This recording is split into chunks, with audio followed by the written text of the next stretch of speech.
Guys everyone good morning. म चाहिँ ठ्याक्क अहिले बिहानै भन्दा पनि 12 बजिसक्यो।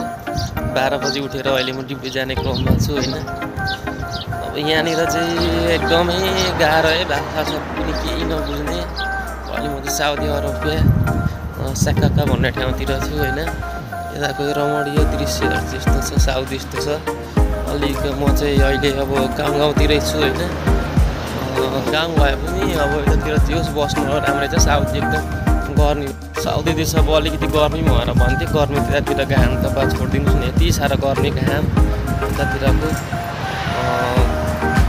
बाहिर हिँड्न सकिँदैन। जसरी अहिले कालो चस्मा लगाएर आएको छु। यो चस्मा नलाइकन चाहिँ यता बाहिर हिँड्नै नसक्ने क्या, एकदम आँखाहरू खोलेर हामी बानी छैन नि त बाहिर हिँड्न।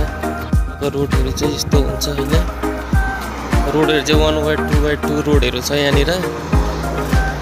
रोडहरू चाहिँ राम्रो छ क्या यतातिर। अब रोडहरू चाहिँ यता गभर्मेन्ट अब धनी छ नि त। अब हाम्रो नेपाल जस्तो होइन। अब हाम्रो नेपालमा अब सबै नेताहरू त्यस्तै छन्, अब विकास छैन। तर जे यहाँको विकास सिस्टमहरू चाहिँ राम्रो छ। यताको घरहरू अब यतातिर गाउँ भए पनि यतिको सुन्दर छ, राम्रो छ। साथीहरू अब यतातिरको पेट्रोल पम्प कफी सप यस्तो छ होइन।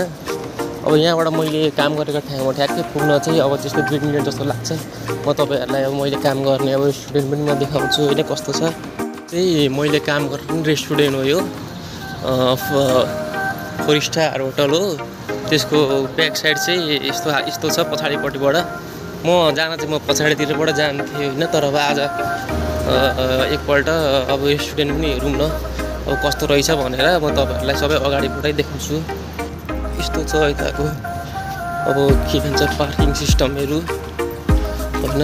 चाहिँ ठ्याक्कै अब मैले काम गर्ने ठाउँ होटलको दृश्य। यो चाहिँ मैले काम गर्ने फर्स्ट होटल हो।